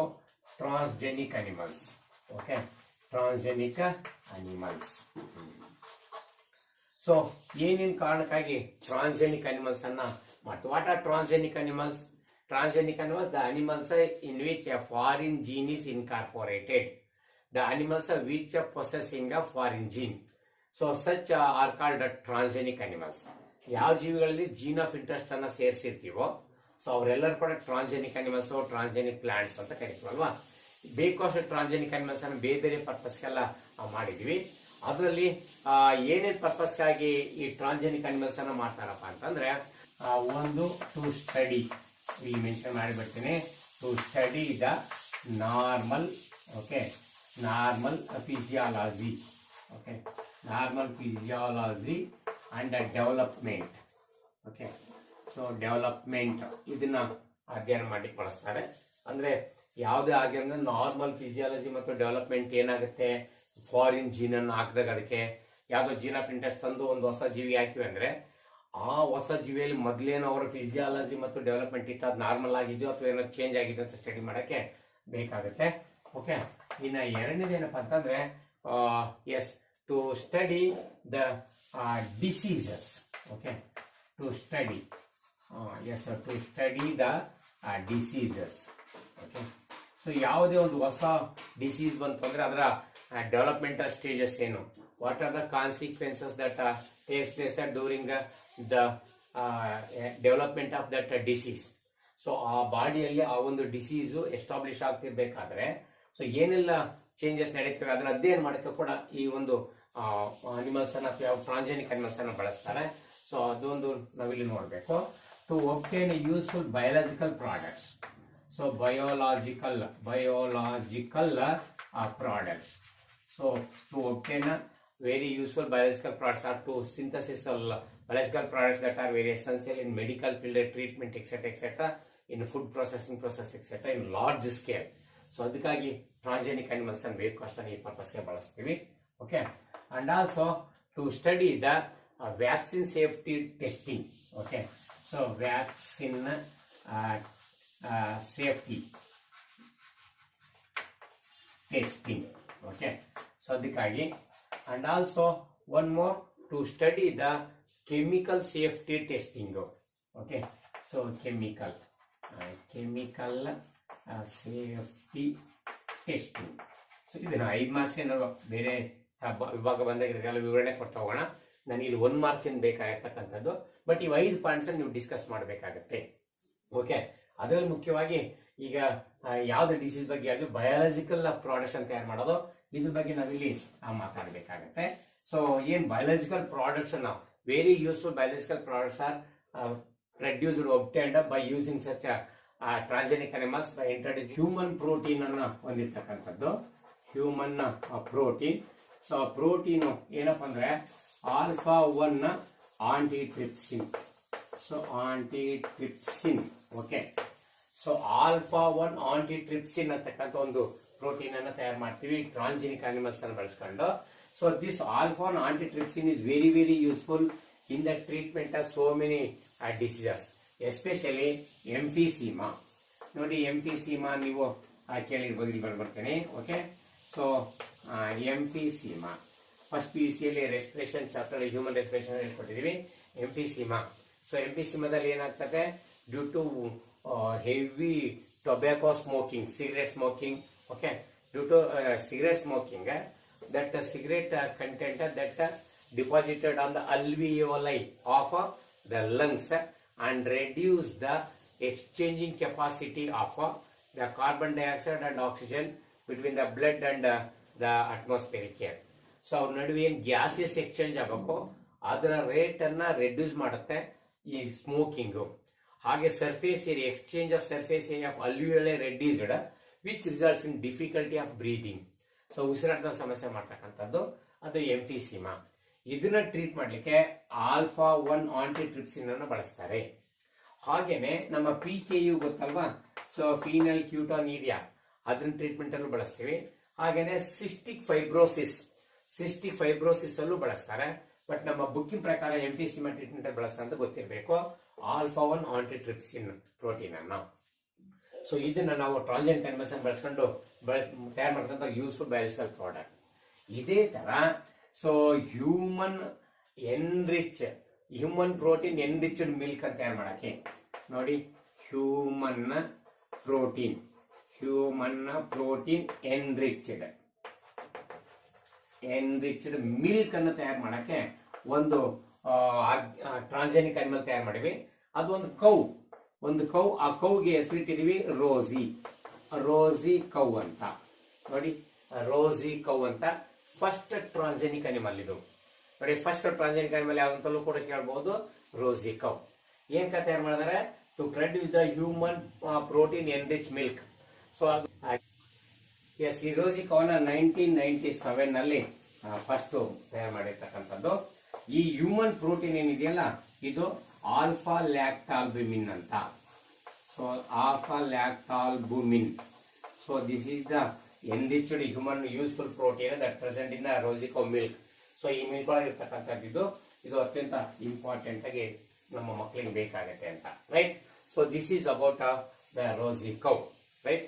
ಇದರಲ್ಲಿ ಸುಮಾರು 2.4 ಗ್ರಾಮ್ ಪರ್ ಲೀಟರ್ ಅಷ್ಟು ಏನು ಪ್ರೋಟೀನ್ ಎನ್ರಿಚ್ ಇರುತ್ತೆ ಆಲ್ಫಾ ಲ್ಯಾಕ್ಟಾಲ್ಬುಮಿನ್ ಈ ರೋಸಿ ಕೌ ಅಲ್ಲಿ. ಇದೆಲ್ಲ ಎಕ್ಸ್ಟ್ರಾ ನಮ್ಗೆ ಆನ್ಸರ್ ರೋಸಿ ಕೌ ಬರೆದ್ರೆ ಸಾಕಾಗುತ್ತೆ. ಓಕೆ, ಬಟ್ ಇದು ಒಳ್ಳೆ important question. So come to the 6th question. So 6ನೇ ಕ್ವಶನ್ ಬನ್ನಿ. 6ನೇ ಕ್ವಶನ್ ಅಲ್ಲಿ ಹೀಗಿದೆ ನೋಡ್ಬಿಡಿ. Wind pollinated flowers possesses well exposed stamens give reason. Wind pollinated flowers possesses well exposed stamens give reason. So what are the characteristics of wind pollinated flowers ಅನ್ನು ನೋಡಿದ್ವಿ. Okay, so wind pollinated flowers. So ಈ flowers ಬಂದ್ರೆ ಯಾವುದೇ ಒಂದು ಈ flower ತಗೊಂಡ್ರೆ well exposed stamens ಇರುತ್ತೆ, stigma ಇರುತ್ತೆ, ಯಾಕೆ ಹಂಗೆ ಇರಬೇಕು ಅಂತ ಹೇಳಿ ಕ್ವಶನ್ ಇರ್ತಕ್ಕಂಥದ್ದು. ಓಕೆ, ಸೊ ಅಲ್ಲಿ ನಮ್ಮ ಟೆಕ್ಸ್ಟ್ ಬುಕ್ ಅಲ್ಲೂ ಕೂಡ ನಿಮಗೆ ಅದೊಂದು ಫೋಟೋನು ಕೂಡ ಕೊಟ್ಟಿದ್ದಾರಲ್ವಾ. ಸೊ ಆ ಫೋಟೋನು ಕೂಡ ಒಮ್ಮೆ ನೀವು ಬೇಕಾದ್ರೆ ಕಣ್ಣಾಡಿಸ್ಬೋದು. Right, yes, look at this. So ಈ ಒಂದು ಫೋಟೋ ನೋಡಿದ್ರೆ ಗೊತ್ತಾಗುತ್ತೆ. ಇಲ್ಲಿ ವೆಲ್ ಎಕ್ಸ್ಪೋಸ್ಡ್ ಸ್ಟಿಗ್ಮಾ ಎಲ್ಲ ಕಾಣ್ತಿದೆ ಅಲ್ವಾ ಇದರಲ್ಲಿ. ಸೊ ಈ ಒಂದು ಉದಾಹರಣೆ ನಾವು ತಗೋಬಹುದು. ಓಕೆ, ಸೊ ಏನಕ್ಕಂಗೆ ವೆಲ್ ಎಕ್ಸ್ಪೋಸ್ಡ್ ಆಗಿರ್ತಾರಂತ ನೋಡಿ. ಇದೊಂದು ಫ್ಲವರ್ ನಾವು ಇಲ್ಲಿ ಯಾವುದೋ ಒಂದು ಇದರದೊಂದು ಫ್ಲವರ್ ಅಂತ ಅಂದ್ಕೊಂಡ್ರೆ, ರೈಟ್, ಎಸ್. ಸೊ ಇಲ್ಲಿ ವೆಲ್ ಎಕ್ಸ್ಪೋಸ್ಡ್ ಸ್ಟೇಮನ್ಸ್ ಇರ್ತವೆ. ಇದು ಸ್ಟಿಗ್ಮಾ ಆದ್ರೆ ಸ್ಟೇಮನ್ಸ್ ಕೂಡ ಈ ತರ ವೆಲ್ ಎಕ್ಸ್ಪೋಸ್ಡ್ ಆಗಿರ್ತವೆ. ಸೊ ಯಾಕಂಗೆ ವೆಲ್ ಎಕ್ಸ್ಪೋಸ್ಡ್ ಆಗ್ಬೇಕಂದ್ರೆ, so that they can release and distribute the pollen grains easily into the wind current. So ಇಲ್ಲಿ pollen grains ಅನ್ನು ಸುಲಭ ಗಾಳಿಗೆ ಬಿಡಬಹುದು, ಹಾಗಾಗಿ ಎಲ್ಲ ಕಡೆ ಡಿಸ್ಟ್ರಿಬ್ಯೂಟ್ ಮಾಡಕ್ಕಾಗುತ್ತೆ, ವಿಂಡ್ ಕರೆಂಟ್ ತಗೊಂಡೋಗುತ್ತೆ. So here well exposed stamens help to release the pollen grains into the air current, so to distribute the pollen grains in all directions. So ಅದು ಹಾಗೇನೆ ಸ್ಟಿಗ್ಮಾ ಕೂಡ ಅಷ್ಟೇ. ಸ್ಟಿಗ್ಮಾ ವೆಲ್ ಎಕ್ಸ್ಪೋಸ್ಡ್ ಯಾಕಂದ್ರೆ to catch the airborne pollen grains easily. To catch the airborne, ಗಾಳಿಯಿಂದ ಬರ್ತಕ್ಕಂಥ pollen grains catch ಮಾಡಕ್ಕೆ stigma ಅನುಕೂಲ ಆಗುತ್ತೆ. ಈ ಸ್ಟೇಮನ್ಸ್ ಗಾಳಿಗೆ pollen grains ರಿಲೀಸ್ ಮಾಡಕ್ಕೆ ಈಸಿ ಆಗುತ್ತೆ. ಹಾಗಾಗಿ ಹೀಗಾಗೇನೆ ವಿಂಡ್ ಪಾಲಿನೇಟೆಡ್ ಫ್ಲವರ್ಸ್ ಇನ್ನೇನು ಕ್ಯಾರೆಕ್ಟರ್ ಅಂತ ನೆಕ್ಸ್ಟ್ ಕ್ವಶನ್ ಬಂದಾಗ ಸ್ಟಡಿ ಮಾಡೋಣ. This is 6th question. What about the 7th question? So 7th question ಬಂದು 7th ಕ್ವಶನ್ ಅಲ್ಲಿ ಏನಿದೆ ಅಂತ, what is the function of acrosome of a sperm? What is the function of acrosome of a sperm? So ತುಂಬಾ easy question ಕೇಳಿರ್ತಕ್ಕಂಥದ್ದು. ನಮ್ಮ sperm structure ಎಲ್ಲ ಗೊತ್ತಿದೆಯಲ್ಲ ನಮಗೆ. So sperm structure ನ ತಗೊಂಡ್ರೆ ನೀವೀಗ, yes, this is the structure sperm ಅಂತ. Sperm ಅನ್ನು ತುಂಬಾ ಚೆನ್ನಾಗಿ ಪ್ರಾಕ್ಟೀಸ್ ಕೂಡ ಮಾಡಬೇಕಾಗಿದೆ, ಅದೆಲ್ಲ ನಿಮಗೆ ಗೊತ್ತಿರ್ತಕ್ಕಂಥದ್ದೇ. ರೈಟ್, ಇಲ್ಲಿ ಬಂದ್ರೆ there is a triangular cap-like structure on the tip of the sperm head, so that is called acrosome. So this is called acrosome. ಸರಿನಾ? ಇದು acrosome. ಇದು ಹೆಡ್, ಇದರೊಳಗೆ ಒಂದು ಪ್ರೋ ನ್ಯೂಕ್ಲಿಯಸ್ ಗೊತ್ತಿರ್ತಕ್ಕಂಥದ್ದು. ಇದು ನಮ್ಮ ಮಿಡ್ಲ್ ಪೀಸು. ಇದು ಏನು ಎಂಜಿನ್ ರೂಮ್ ಮೈಟೊಕಾಂಡ್ರಿಯ ಇದ್ದು ಎನರ್ಜಿ ಸಪ್ಲೈ ಮಾಡ್ತಕ್ಕಂಥದ್ದು. ಲ್ಯಾಶಿಂಗ್ ಮೂವ್ಮೆಂಟ್ ಬೇಕಾದ್ರೆ ಟೈಲ್ ಎಲ್ಲ ಗೊತ್ತಿರ್ತಕ್ಕಂಥದ್ದೇ. ಸೊ ಇಲ್ಲಿ ಅಕ್ರೋಸೋಮ್ ಕೆಲಸ ಏನನ್ನೋದೇ ನನ್ನ ಕೆಲಸ. So acrosome, it has a number of hydrolytic enzymes, lysis enzymes. ಈ hydrolytic enzymes, as soon as it come in contact with the ovum at the amphilar racemic junction of the fallopian tube during the fertilization, this acrosome releases its hydrolytic enzymes. These hydrolytic enzymes, they break and open the wall layers around the ovum. In order to break and open the wall layers around the ovum, such as the zona pellucida and the plasma membrane, these enzymes help the sperm. Okay, the acrosome, it consists number of hydrolytic enzymes, which are, as soon as they come in contact with the ovum at the time of fertilization, it releases the hydrolytic enzymes. Those enzymes break open the wall layers around the ovum, such as the zona pellucida and plasma membrane. That helps to entry of head region of the sperm into the cytoplasm of the ovum. So ಈ ಕೆಲಸಕ್ಕೆ ಬೇಕು ಸುತ್ತ wall layer ನ break down ಮಾಡ್ಲಿಕ್ಕೆ. So ಅಷ್ಟನ್ನ ಬರೆದ್ರೆ ಸಾಕಾಗುತ್ತೆ. That is the 7th question. Okay, so 7th question acrosome ಬಗ್ಗೆ ಆಯ್ತು. Right, acrosome. So what about the 8th question? ಬನ್ನಿ 8ನೇ ಕ್ವಶನ್ ಅನ್ನು ನೋಡ್ಬೇಡ ಬೇಗ. ಸೊ 8ನೇ ಕ್ವಶನ್ ದಯವಿಟ್ಟು ಇಲ್ಲಿ ಏನು ಆನ್ಸರ್ ಅಥವಾ ಎಕ್ಸಾಕ್ಟ್ ಅದೇ ಆನ್ಸರ್ ಪಾಯಿಂಟ್ ವೈಸ್ ಬರೀಬೇಕು. ನೀವು ಯಾವ್ದು ಸುತ್ತಮುತ್ತ ಏನೋ ಬರೆದ್ರೆ ಮಾರ್ಕ್ಸ್ ಕೊಡಲ್ಲ. ಇಲ್ಲಿ ಸುಮ್ಮನೆ ಅಕ್ರೋಸೋಮ್ ಅಂದ್ರೆ ಏನು, ಅದು ಕೆಲಸ ಏನು, ಅಕ್ರೋಸೋಮ್ ಅಂದ್ರೆ ಇಲ್ಲಿ ಕೇಳಿರ್ತಕ್ಕಂಥದ್ದು ಏನು. So what is the function? Function ಕೇಳಿ ಕರೆಕ್ಟ್ ಫಂಕ್ಷನ್ ಬರೀಬೇಕು. ಸೊ ಹಾಗಾಗಿ ನೀವು ದಯವಿಟ್ಟು ಸ್ಪೆಸಿಫಿಕ್ ಕ್ವಶನ್ ಬಿಟ್ಟು ಮತ್ತೇನು ಬರೆದ್ರೆ ಮಾರ್ಕ್ಸ್ ಸಿಗಲ್ಲ. Why do people living in higher altitude having more RBCs? Why do people living in higher altitude so having more RBCs? So ಇದು ಒಂದು ಒಳ್ಳೆಯ ಕ್ವಶನ್. ಸೊ ಹೈಯರ್ ಆಲ್ಟಿಟ್ಯೂಡ್ ಅಂತೆ. ಹೈಯರ್ ಆಲ್ಟಿಟ್ಯೂಡ್, ನಿಮ್ಗೆ altitude sickness ಅನ್ನ ಓದಿದಿರಿ. Altitude sickness. Okay, altitude sickness ನೀವು ಓದಿದ್ರಿ. By chance ಯಾರಿಗಾದ್ರೂ ಇನ್ನೂ ಆಗಿಲ್ಲ ಅಂದ್ರೆ ಇದು 13ನೇ chapter organisms and population. So ಅದ್ರೊಳಗಡೆ ಹೋದ್ರೆ adaptation. So how do the organisms coop with the stressful habitat ಅಂತಕ್ಕಂಥದ್ರಲ್ಲಿ ನೀವು ಓದಿದಿರ. ರೆಗ್ಯುಲೇಟರ್ಸ್ ಆಗಿ, ಕನ್ಫಾರ್ಮರ್ಸ್ ಆಗಿ, ಸಸ್ಪೆಂಡ್ ಆಗಿ, ಆಮೇಲೆ ಮೈಗ್ರೇಷನ್ ಆಗಿ, ಅಡಾಪ್ಟೇಷನ್ ಆಗಿ ಅವು ಕೋಪ್ ಆಗ್ತವೆ ಅಥವಾ ಹೊಂದ್ಕೋತವೆ ಎನ್ವೈರನ್ಮೆಂಟಲ್ಗೆ ಅಂತ ನಾವು ಓದ್ತಾ ಹೋಗಿದ್ವಿ. ಅದ್ರೊಳಗಡೆ ಈ ಅಡಾಪ್ಟೇಷನ್ ಅಲ್ಲಿ ಇದನ್ನು ಓದಿರ್ತಕ್ಕಂಥದ್ದು. ಅಡಾಪ್ಟೇಷನ್ ಅಂದ್ರೆ ಆಲ್ಟಿಟ್ಯೂಡ್ ಸಿಕ್ನೆಸ್ ಬಗ್ಗೆ ನಾವು ಓದಿದ್ವಿ. ಸೊ ಏನು ಆಲ್ಟಿಟ್ಯೂಡ್ ಸಿಕ್ನೆಸ್ ಅಂತಕ್ಕಂಥದ್ದು ಅಂದ್ರೆ, so this is the uneasiness or the disorders that felt by a person by being higher altitudes due to low air pressure, so is called altitude sickness. So this is the discomfort, so this is the uneasiness that is feel that felt by a person by being higher altitude due to low air pressure, low atmospheric pressure. So is said to be higher altitude sickness ಅಂತ ಅಲ್ಲಿ ಓದಿದ್ವಿ. So ಅದಕ್ಕೆ ಏನೇನ್ symptoms ಬರ್ತವೆ ಅಂತ ಕೂಡ ನೋಡಿದ್ವಿ. ಅಲ್ಲಿ symptoms ಏನು, ನಾಸಿಯಾ ಆಗ್ಬಹುದು, ಅಂದ್ರೆ ವಾಂತಿ ಬರ್ತಕ್ಕಂಥ ಸಿಂಪ್ಟಮ್ಸ್ ಆ ತರ ಆಗ್ಬಹುದು ಅಂತ. Heart palpitation, okay, heart palpitation, okay, ಈ ಹಾರ್ಟ್ ಪಾಲ್ಪಿಟೇಷನ್ ಕೂಡ ಆಗ್ಬಹುದು. ಫೆಟಿಗ್ಯೂ, ಸುಸ್ತಾಗ್ತಕ್ಕಂಥದ್ದು, ಸೊ ಈಸಿಲಿ ಫೆಟಿಗ್ಯೂ ಆಗ್ಬಹುದು. ಡಿಜಿನೆಸ್ ಆಗ್ಬಹುದು. ಸೊ ಈ ಮೂರಂತೂ ನಾವು ಬರೀಬೇಕು. ತಲೆ ಸುತ್ತು ಬರ್ತಕ್ಕಂಥದ್ದಾಗಿರ್ಬೋದು. ಸೊ ಇವೆಲ್ಲ ಆಲ್ಟಿಟ್ಯೂಡ್ ಸಿಕ್ನೆಸ್ ಸಿಂಪ್ಟಮ್ಸ್ ಇವು.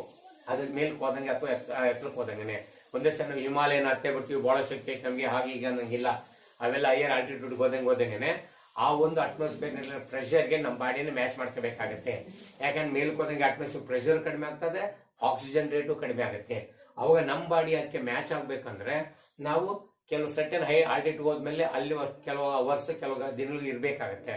ಅಲ್ಲಿ ಮ್ಯಾಚ್ ಆದ್ಮೇಲೆ ಮತ್ತಷ್ಟು ದೂರ ಹೋಗ್ಬಿಟ್ಟು ಮತ್ತಲ್ಲೊಂದು ಟೆಂಟ್ ಹಾಕೊಂಡು ಅಲ್ಲಷ್ಟು ದಿನ ಇರ್ಬೇಕಾಗತ್ತೆ. ಈಗ ಹೈಯರ್ ಆಲ್ಟಿಟ್ಯೂಡ್ಗೆ ನಿಧಾನ ಮ್ಯಾಚ್ ಮಾಡ್ಕೊಂತ ಇರ್ಬೇಕು. ಹಂಗೆ ಮ್ಯಾಚ್ ಮಾಡ್ಕೊಳ್ಳೋದು ಅಕ್ಲಮಟೈಸೇಷನ್ ಅಂತಾರೆ. ಈ ತರ ಅಕ್ಲಮಟೈಸೇಷನ್ ಮಾಡ್ಕೊಂತ ಹೋದ್ರೆ ಮಾತ್ರ ನಾವು ಅಲ್ಲಿ ರೀಚ್ ಆಗಕ್ಕೆ ಸಾಧ್ಯ ಆಗುತ್ತೆ. ಇನ್ನು ಒಂದೇ ದಿನಕ್ಕೆ ಸಾಧ್ಯನ ಅಥವಾ ಒಂದೇ ಸಲ ಹತ್ಬಿಡ್ತೀವಿ ಅನ್ನೋದಕ್ಕೆ ಬರಲ್ಲ ಕಂಟಿನ್ಯೂಸ್ ಆಗಿ. ಯಾಕಂದ್ರೆ ಮೇಲಕ್ಕೆ ಹೋದಂಗೆ ಅಟ್ಮಾಸ್ಫಿಯರ್ ಪ್ರೆಷರ್ ಕಡಿಮೆ, ಆಕ್ಸಿಜನ್ ಅವೈಲಬಿಲಿಟಿನೂ ಕಡಿಮೆ. ಹಂಗ ಅಟ್ಮಾಸ್ಫಿಯರ್ ಪ್ರೆಷರ್ ಕಡಿಮೆ ಆಗೋದ್ರಿಂದ ಮತ್ತೆ ಆಕ್ಸಿಜನ್ ಕಡಿಮೆ ಆಗೋದ್ರಿಂದ ಏನೇ ಸಮಸ್ಯೆ ಆಗ್ತವೆ, ಆ ಸಮಸ್ಯೆಗಳು nausea, heart palpitation, fatigue, dizziness, ಇವನ್ ಕಂಟ್ರೋಲ್, ಇವನ್ನೆಲ್ಲ ಬ್ಯಾಲೆನ್ಸ್ ಮಾಡ್ಕೋಬೇಕಾದ್ರೆ ಏನ್ ಮಾಡ್ಬೇಕು, ಅವಾಗ ಇದನ್ನ ಮಾಡ್ಕೋಬೇಕಾದ್ರೆ ನಮ್ಮ body to overcome those problems our body it make some arrangements. So ಹೇಗೆ ಅದನ್ನ ಸರಿಪಡಿಸ್ಕೊಳ್ತಪ್ಪ ಅಂತಂದ್ರೆ, ಒಂದನೇದು it increase the RBC count, increase RBC count. So ನಮ್ಮ ಬಾಡಿಯಲ್ಲಿ RBC ಕೌಂಟ್ ಅನ್ನು ಜಾಸ್ತಿ ಮಾಡ್ಕೊಳುತ್ತೆ. ಆಮೇಲೆ ಇನ್ಕ್ರೀಸ್ ದ ಹಾರ್ಟ್ ಬೀಟ್, ನೋಡಿ ಹಾರ್ಟ್ ಬೀಟ್ ಅನ್ನ ಇನ್ಕ್ರೀಸ್ ಮಾಡ್ಕೊಳುತ್ತೆ, ಹಾರ್ಟ್ ಬೀಟ್ ಅನ್ನ ಜಾಸ್ತಿ ಮಾಡ್ಕೊಳುತ್ತೆ. And decrease the binding capacity, okay, binding capacity of haemoglobin. So haemoglobin ನೋಡಿ, ಸೊ ಇಷ್ಟು ಕಂಪ್ಯಾನ್ಸೇಟ್ ಮಾಡ್ಕೊಳಕ್ಕಾಗಿ, not to compensate the rate of oxygen in our body. So our body separate the following changes when at a higher altitude region. So that is increase the RBC count. Body RBC count ಜಾಸ್ತಿ ಆಗ್ತಾ ಹೋದಂಗೆ ಕಡಿಮೆ ಸಿಕ್ತಂತ oxygen ಅನ್ನು ಹೆಚ್ಚು ಹೀರ್ಕೋಬಹುದು, ಮತ್ತೆ ಎಲ್ಲ ಕಡೆಗೂ supply ಮಾಡಬಹುದು ಅಂತ. ಹಾರ್ಟ್ ಬೀಟ್ ಕೂಡ ಜಾಸ್ತಿ ಆಗ್ಲೇಬೇಕಾಗತ್ತೆ, ಬೇಬಿಗೆ ಆಕ್ಸಿಜನ್ ಎಲ್ಲ ಕಡೆ ಸಪ್ಲೈ ಮಾಡಬೇಕು ಅಂತ. ಸೊ ಹಾಗಾಗಿ ಬೈಂಡಿಂಗ್ ಕೆಪಾಸಿಟಿ ಆಫ್ ಹಿಮೋಗ್ಲೋಬಿನ್ ಕೂಡ ಕಡಿಮೆ ಆಗ್ತಿರುತ್ತೆ. ಸೊ ಇಷ್ಟು ಚೇಂಜಸ್ ಇದೆ. ಹಾಗಾಗಿ ಇಲ್ಲಿ ಕ್ವಶನ್ ನಮ್ಗೆ ಏನಿದೆ ಅಂತಂದ್ರೆ, why do people living in higher altitude? ಸಾಮಾನ್ಯ ಟಿಬೇಟಿಯನ್ಸ್ಗಳು ಅವರೆಲ್ಲರೂ ಕೂಡ ಅತ್ಯಂತ ಎತ್ತರ ಪ್ರದೇಶದಲ್ಲಿ ವಾಸ ಮಾಡ್ತಕ್ಕಂಥವ್ರು. ಅಂತ ಎತ್ತರ ಪ್ರದೇಶದಲ್ಲಿ ವಾಸ ಮಾಡೋರಿಗೆ ನೋಡಿದ್ರೆ ನೀವು ಆ ಬಾಡಿಯಲ್ಲಿ ಸೊ RBC ಜಾಸ್ತಿ ಇರುತ್ತೆ. ಯಾಕಂದ್ರೆ ಆಕ್ಸಿಜನ್ ಅವೈಲಬಿಲಿಟಿ ಕಡಿಮೆ ಆಗುತ್ತೆ. To compensate the availability of oxygen, so in order to compensate low oxygen so availability, to compensate low oxygen availability they should have high number of RBC ಸಂಖ್ಯೆ ಜಾಸ್ತಿ ಇರ್ಬೇಕಂತ. So ಇದನ್ನು ಕೂಡ ನಾವು ನೋಡಿ ಆಗಿದೆ. What next? 9th ಕ್ವಶನ್ ಬಂದ್ಬಿಡಿ. So 9th question ಏನಿದೆಯಪ್ಪ, zoological parks are the types of ex situ conservation. Why ಅಂತ ನೋಡಿ, zoological parks are the type of ex situ conservation. ನಮಗೆ ಇನ್ ಸಿಟು ಕನ್ಸರ್ವೇಷನ್ ಗೊತ್ತಿದೆ, ಇನ್ ಸಿಟು, ಓಕೆ, ಆಮೇಲೆ ex situ, okay, ex situ conservation. So in situ conservation, ex situ conservation ಎಲ್ಲಿ? So biological ಡೈವರ್ಸಿಟಿಯಲ್ಲಿ ಓದ್ತೀವಿ. So biodiversity 14ನೇ chapter ಅಲ್ಲಿ, 15ನೇ chapter ಅಲ್ಲಿ ಓದ್ತೀವಿ ಇನ್ ಸಿಟು ಕನ್ಸರ್ವೇಷನ್ ಮತ್ತೆ ex situ conservation. In situ conservation ಏನು? This is the conservation of a species which are endangered or red list ಅಲ್ಲಿ ಇರ್ತಕ್ಕಂಥವು, ಎಕ್ಸ್ಟಿಂಕ್ಟ್ ಕಂಡೀಷನ್ ಇರ್ತಕ್ಕಂಥವು, ಥ್ರೆಟನ್ಡ್ ಇರ್ತಕ್ಕಂಥವು, ರೇರ್ ಸ್ಪೀಸೀಸ್ ಇಂಥವನ್ನೆಲ್ಲ ಓಕೆ ರೆಡ್ ಲಿಸ್ಟ್ ಅಲ್ಲಿ ಇರ್ತಕ್ಕಂಥವು ಇದಾವಲ್ಲ ಅವು. ಸೊ ಅವನ್ನೆಲ್ಲ ಕನ್ಸರ್ವೇಷನ್ ರಕ್ಷಣೆ ಮಾಡೋ ಉಳಿಸ್ಕೋಬೇಕು ಭೂಮಿ ಮೇಲೆ ಅಂತಂದ್ರೆ ಅವನ್ನೆಲ್ಲ ಪಾಪ್ಯುಲೇಷನ್ ಇನ್ಕ್ರೀಸ್ ಮಾಡ್ಬೇಕಂದ್ರೆ ಉಳಿಸ್ಕೋಬೇಕಂದ್ರೆ ಅವಾಗ ನಾವೇನೇನು ಮೆಥಡ್ ಅನುಸರಿಸ್ತೀವಿ ಅಂದ್ರೆ ಇನ್ ಸಿಟಿ ಕನ್ಸರ್ವೇಷನ್ ಮಾಡ್ತೀವಿ, ಎಕ್ಸ್ ಸಿಟಿ ಕನ್ಸರ್ವೇಷನ್ ಮಾಡ್ತೀವಿ. ಇನ್ ಸಿಟಿ ಅಂದ್ರೆ ಅವ್ರು ವಾಸ ಮಾಡೋ ಕಾಡು ಅಥವಾ ಹ್ಯಾಬಿಟ್ಯಾಟ್ ತುಂಬಾ ಚೆನ್ನಾಗಿದೆ ಅಂದ್ರೆ ಆ ಇಡೀ ಕಾಡಿಗೆ ಪ್ರೊಟೆಕ್ಷನ್ ಕೊಟ್ಕೊಂಡು ಅವ್ರ ಓನ್ ಹ್ಯಾಬಿಟ್ಯಾಟ್ ಅಲ್ಲೇನೆ ಅವ್ರನ್ನ ರಕ್ಷಣೆ ಮಾಡ್ತಕ್ಕಂಥ ವಿಧಾನ ಐತಲ್ಲ ಇನ್ ಸಿಟಿ ಕನ್ಸರ್ವೇಷನ್. ಇನ್ ಸಿಟಿ ಅಂದ್ರೆ ಆನ್ ಸೈಟ್ ಅಂತ. That is the conservation of the endangered species are the organisms in their own habitat, so that is called in situ conservation. Ex situ conservation, it is a conservation of the rare species or the species out of their habitat under human care. So our habitat ವಾಸ ಮಾಡಕ್ಕೆ ಅಯೋಗ್ಯ ಆಗೋಗ್ಬಿಟ್ಟಿದೆ, ಅಷ್ಟೊಂದು ಹಾಳಾಗೋಗಿದೆ ಅವ್ರಿದ್ದ ಜಾಗ, ಅದಕ್ಕೆ ಅವ್ನು ತಗೊಂಡೋಗ್ಬಿಟ್ಟು ಒಂದು protect ಏರಿಯಾದಲ್ಲಿ ಈಗ ಝೂನಲ್ಲಿ ತಂದಿರ್ತಕ್ಕಂಥದ್ದು, so ಆ ತರ ಝೂಗಳಲ್ಲಿ ತಂದಿರ್ತಕ್ಕಂಥದ್ದು, ಆ ತರ ಪ್ರೊಟೆಕ್ಟ್ ಏರಿಯಾದಲ್ಲಿ ಹ್ಯೂಮನ್ ಕೇರ್ ಅಲ್ಲಿ ತಂದಿರ್ತಕ್ಕಂಥದ್ದು ಎಕ್ಸ್ ಸಿಟು. ಈಗ ನಮ್ಮ ಝೂವಾಲಜಿಕಲ್ ಪಾರ್ಕ್ ಎಲ್ಲವೂ ಕೂಡ ಎಕ್ಸ್ ಸಿಟಿಗೆ ಬರ್ತವೆ. ಝೂವಾಲಜಿಕಲ್ ಪಾರ್ಕ್ ಅದೇನೆ, ಬಟಾನಿಕಲ್ ಗಾರ್ಡನ್ ಅದೇನೆ, seed bank, pollen bank, sperm bank, ಇವೆಲ್ಲವೂ ಕೂಡ ಎಕ್ಸ್ ಸಿಟಿ ಕನ್ಸರ್ವೇಷನ್.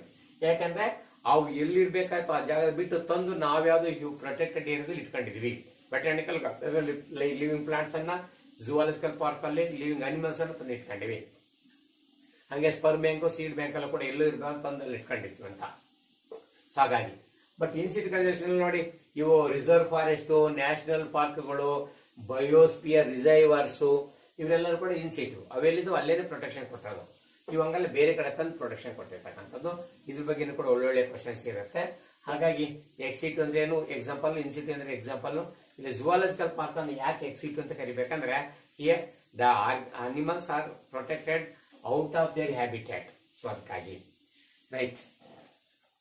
ಮುಂದೆ ಹೋಗ್ಬಿಡೋಣ. ಎಸ್, ಮುಂದೆ 10ನೇ question. Government of India legalised MTP with some strict condition to avoid its misuse. Give reason ಅಂತ. Repeat once again. So here government of India legalised MTP. So legalised MTP. So ಈ MTP ಅಲ್ಲಿ ಏನು ATP? So ಇದನ್ನ medical termination of pregnancy 4ನೇ chapter ಓದಿರೋದು. So ಏನು reproductive health ಅಲ್ಲಿ so ಏನು ಮೆಡಿಕಲ್ ಟರ್ಮಿನೇಷನ್ ಆಫ್ ಪ್ರೆಗ್ನೆನ್ಸಿ ಅಂತಂದ್ರೆ ಏನಪ್ಪಾ? So this is the abortion. So ಇದು ವಾಲಂಟರಿ ಅಥವಾ intentionally. So voluntary abortion, voluntary termination of pregnancy, voluntary termination of pregnancy before it's a full term. ಮಗು ಬೆಳಿಲಿಕ್ಕೆ ಏನ್ ನಮ್ಗೆ 282 ದಿನ ಅಥವಾ ಗೆಸ್ಟೇಷನ್ ಪೀರಿಯಡ್ ಪೂರ್ತಿ 9 ತಿಂಗಳು ಬೇಕಂತೀವ, ಅದಕ್ಕಿಂತ ಮೊದ್ಲೇನೆ ಒಳಗಿರೋ ಮಗುನ ತೆಗೆದಾಕ್ತಕ್ಕಂಥದ್ದು, ಅಬಾರ್ಷನ್ ಮಾಡ್ತಕ್ಕಂಥದ್ದು, ರಿಮೂವ್ ಮಾಡ್ತಕ್ಕಂಥದ್ದು ಐತಲ್ಲ, ಅದು ನಾವೇಂತ ಕರಿತೀವಿ MTP ಅಂತ. ಸೊ ಈ MTP ಮಾಡ್ಲಿಕ್ಕೆ ಇಂಡಿಯನ್ ಗವರ್ಮೆಂಟ್ ಅಲ್ಲಿ ಬಹಳಷ್ಟು ಸ್ಟ್ರಿಕ್ಟ್ ರೂಲ್ಸ್ ಗಳಿದೆ. ಯಾಕಂದ್ರೆ ದಿಸ್ MTP ಇಸ್ ಮಿಸ್ಯೂಸ್ಡ್. ಅದು ಮಿಸ್ಯೂಸ್ ಮಾಡ್ತಾರೆ, ತಪ್ಪು ಕೆಲಸ ಬಳಸ್ಕೊತಾರೆ. ಹಾಗಾಗಿ ಮೆಡಿಕಲ್ ಟರ್ಮಿನೇಷನ್ ಪ್ರೆಗ್ನೆನ್ಸಿನ ಏನ್ ತಪ್ಪು ಕೆಲಸ ಬಳಸ್ಕೊತಾರೆ? ಒಳಗಿರ್ತಕ್ಕಂಥ ಮಗು ಅವರಿಗೆ ಬೇಕಿಲ್ಲ ಅಂತಂದ್ರೆ, ಅದು depending upon especially sex of the baby, ಅದು ಫಿಮೇಲ್ ಮೇಲ್ ನೋಡ್ತಾರೆ. ಅವ್ರಿಗೆ ಮೇಲ್ ಬೇಕಾಗಿದೆ, ಫಿಮೇಲ್ ಬೇಡ ಅಂದ್ರೆ ಅದನ್ನ ನಾಶ ಮಾಡ್ತಾರೆ. ಅಥವಾ ಇದಕ್ಕೆ ರಿವರ್ಸ್ ಕೂಡ ಆಗಿರ್ಬೋದು. ಬಟ್ ಮೋರ್ ಚಾನ್ಸ್ ಅಲ್ಲಿ ಹೆಣ್ಣು ಮಗು ಒಂದಿದ್ರೆ ನಾಶ ಮಾಡ್ಬಿಡ್ತಾರೆ, ಸ್ತ್ರೀ ಭ್ರೂಣ ಹತ್ಯೆ. ಸೊ ಅದ್ ನಾಶ ಮಾಡ್ಬಿಡ್ತಾರೆ. ಹಾಗಾಗಬಾರ್ದು ಅನ್ನೋದನ್ನೇ ತಡೆಯಕ್ಕಾಗಿ ಸ್ಟ್ರಿಕ್ಟ್ ರೂಲ್ಸ್ ಅನ್ನ ಮಾಡಿದೆ ಇಂಡಿಯನ್ ಗವರ್ಮೆಂಟ್ MTP ನ ಲೀಗಲ್ ಮಾಡ್ಲಿಕ್ಕೆ ಅಥವಾ ಅವಕಾಶ ಕೊಡ್ಲಿಕ್ಕೆ. ಓಕೆ, ಸೊ ಬಿಕಾಸ್ ನೀವು ಆನ್ಸರ್ ಬರಬೇಕು, because MTP is misused for illegal female feticide. It is misused for illegal female feticide. MTP may be used for illegal female feticide. Okay, so ಅದಕ್ಕಾಗಿ ಅಂತ ಈ ಫೀಮೇಲ್ ಫೀಟಿಸೈಡ್. ಸೊ ಫೀಟಿ ಅಂದ್ರೆ foetus, ಒಳಗಡೆ ಭ್ರೂಣ, side ಅಂದ್ರೆ ಕೊಲೆ ಮಾಡ್ತಕ್ಕಂಥದ್ದು, ಒಳಗಡೆ ಭ್ರೂಣ ಹತ್ಯೆ ಮಾಡ್ತಾರೆ, ಅದಕ್ಕಾಗಿ ಅಂತ. ಸೊ ಇಷ್ಟು ಎಕ್ಸಾಕ್ಟ್ ಆಗಿ ಗೊತ್ತಿರಬೇಕು. ಒಂದೇ ನಾನು ಪದೇ ಹೇಳ್ತಕ್ಕಂಥದ್ದು, 1 ಮಾರ್ಕ್ಸ್ ಬಂದಾಗ ನಾವು ಬಹಳ ಕೇರಾಗಿ ಆನ್ಸರ್ ಮಾಡ್ಬೇಕಾಗತ್ತೆ. ನಾನು ಇಲ್ಲೆಲ್ಲ ಎನ್ಲಾಜ್ ಮಾಡಿ ಜಾಸ್ತಿ ವಿಷಯ ಹೇಳ್ತಿರ್ತೀನಿ ಅಷ್ಟೇನೆ, ಬಟ್ ಬೇಕಾಗಿರ್ತಕ್ಕಂಥದ್ದು ಲಾಸ್ಟ್ ಆನ್ಸರ್ಗೆ ರೀಚ್ ಆಗ್ತಿರ್ತೀನಿ. ದಯವಿಟ್ಟು ಅದನ್ನ ಕರೆಕ್ಟ್ ಆಗಿ ಗಮನಿಸಬೇಕಾಗತ್ತೆ. So this is about 1 mark questions. Okay, So come to the 2 marks questions. So this is a part B, question number 11 to 18. Okay. So ಅಲ್ಲಿ ತನಕ ಇತರ ಕ್ವಶನ್. ಸೊ ಇದು 11th ಕ್ವಶನ್ ಡೈರೆಕ್ಟ್ ನಾನು ಬಂದ್ಬಿಡ್ತೀನಿ. Define the terms. ಅದರೊಳಗಡೆ A ಪಾರ್ಥೆನೋಜೆನಿಸಿಸ್, B ಎಂಬ್ರಿಯೋಜೆನಿಸಿಸ್. So 11th ಅಲ್ಲಿ A ಪಾರ್ಥೆನೋಜೆನಿಸಿಸ್ ಹೇಳ್ಬೇಕಾಗಿದೆ. ಪಾರ್ಥೆನೋಜೆನಿಸಿಸ್. Okay. ಆಮೇಲೆ ಇದರೊಳಗಡೆ ಬಿ ಎಂಬ್ರಿಯೋಜೆನಿಸಿಸ್. ಡೆಫಿನೇಷನ್ ಕೇಳಿದೀವಿ. ನಾಲೆಡ್ಜ್ ಕ್ವಶನ್ ಅಲ್ವಾ. ಎಂಬ್ರಿಯೋಜೆನಿಸಿಸ್ 12 ಡೆಫಿನೇಷನ್ ಬರೀ ಅಷ್ಟೇ. ಸೊ ಡಿಫೈನ್ ಮಾಡಿ ಅಂದ್ರೆ ಅದ್ರ ಬಗ್ಗೆ ಡೆಫಿನೇಷನ್ ಹೇಳಿ ಅಷ್ಟೇ. ಸೊ 1 ಮಾರ್ಕ್ಸ್ ಎಷ್ಟು ಬೇಕು ಅಷ್ಟು ಮಾತ್ರ, ಸುಮ್ಮನೆ ಅನಾವಶ್ಯ ಏನೋ ಗೊತ್ತಿ ಅಂತ ಬರ್ಕೊಂಡು ಹೋಗೋದಲ್ಲ. ಓಕೆ.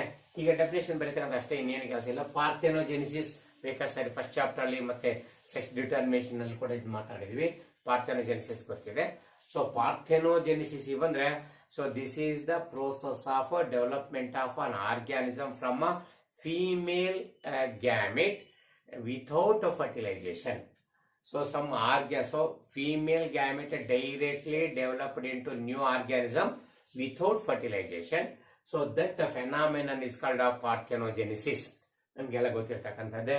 ಪಾರ್ಥೆನೋಜೆನಿಸಿಸ್ಗೆ ಏನೆಲ್ಲ ಎಕ್ಸಾಂಪಲ್ ಅನ್ನ ಕೊಟ್ಟಿದ್ವಲ್ವಾ. ಸೊ ಅದ್ರೊಳಗಡೆ ಏನೇ ಎಕ್ಸಾಂಪಲ್ಸ್ ನಾವು ಕೊಟ್ಟಿದ್ವಿ ಅಂದ್ರೆ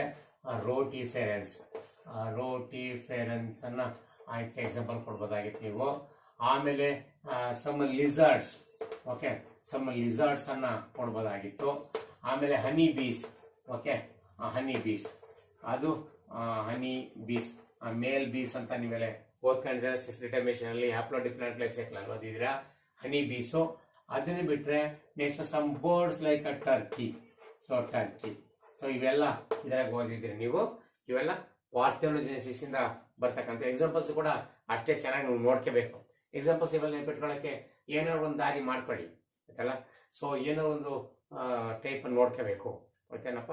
ಅದು ನೋಡ್ಕೊಂಡ್ರೆ ನಿಮ್ಗೆ ಈಸಿ ಆಗುತ್ತೆ ನೆನ್ಪಿಟ್ಕೊಂಡು. ನಾನು ನೋಡಿ ಇದನ್ನ ನೆನ್ಪಿಟ್ಕೋಬೇಕಾದ್ರೆ ಏನ್ ಮಾಡ್ತೀನಿ ಅಂದ್ರೆ, ಇಲ್ಲಿ ಟರ್ಕಿ ಕೋಳಿ ರೊಟ್ಟಿನ ಜೇನ್ ತುಪ್ಪದಲ್ಲಿ ಅದ್ಕಂತಿನ ಅಂತ ಹೋದ್ರೆ ಹಲ್ಲಿ ಬಿದ್ದಿದ್ ನೋಡಿ ವಾಪಸ್ ಬಂತು.